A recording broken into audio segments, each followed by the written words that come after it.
Los peruanos de mi generación conocemos muy bien, por experiencia propia y dolorosa, lo que significa la injerencia del Estado en las empresas privadas y libres de prensa, radio, televisión o prensa escrita. Lo recuerdo el año 74, cuando se expropiaron los diarios y los canales y radios estaban ya en manos del Estado para hacer una prensa parametrada, como se dijo en él. Recordamos lo que sucedió durante los años 90 cuando se intentó comprar la línea editorial de diarios al servicio del gobierno de Alberto Fujimori. Lo que ha sucedido en días pasados, naturalmente, se produce en un contexto político diferente.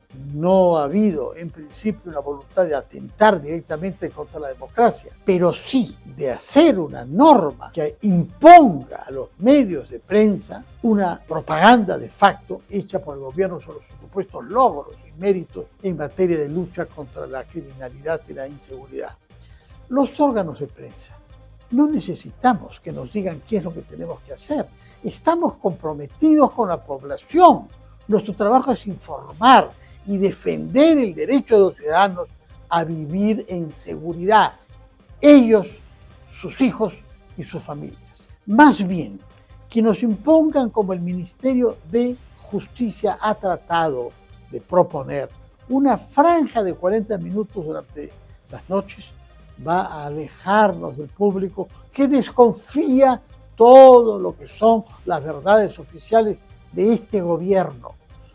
Basta ver los índices de popularidad para concluir con modestia que carece de credibilidad. En el caso específico de la lucha contra la criminalidad, hemos sido todos testigos de contradicciones, inexactitudes y mentiras de lo que eran los logros, en particular del exministro Santibáñez. Y la negativa, por ejemplo, a que las cifras de homicidios, de muertos, sean las cifras oficiales de SINADEF.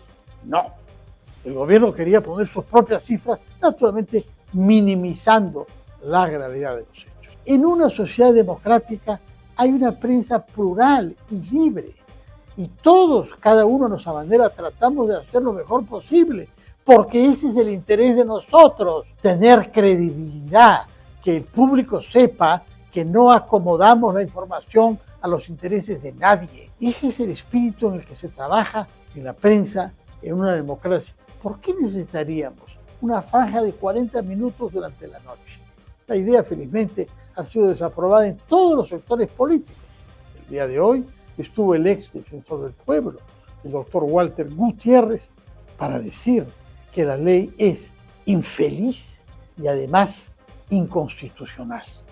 Ojalá que la reacción de la sociedad, de las fuerzas políticas democráticas y de los periodistas lleven a que el ministro de Justicia, Eduardo Arana, comprenda que su iniciativa, por bien intencionada que haya podido ser, es inconveniente, que lo que necesitamos es dialogar entre el Estado y los ciudadanos, y la prensa tiene un papel que jugar ahí.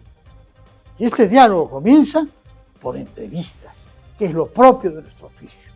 Y recordamos por eso que la señora presidenta no ha concedido ni una sola entrevista desde hace mucho tiempo. Comencemos por ahí, en vez de imponer franjas, declaraciones, respuestas libres a los periodistas que libremente tienen muchas cosas que preguntar respecto a nuestro país y particularmente a la seguridad ciudadana. La entrevista con el ex defensor del pueblo Walter Gutiérrez puede ser vista en el canal de RPP en YouTube. Gracias por su sintonía.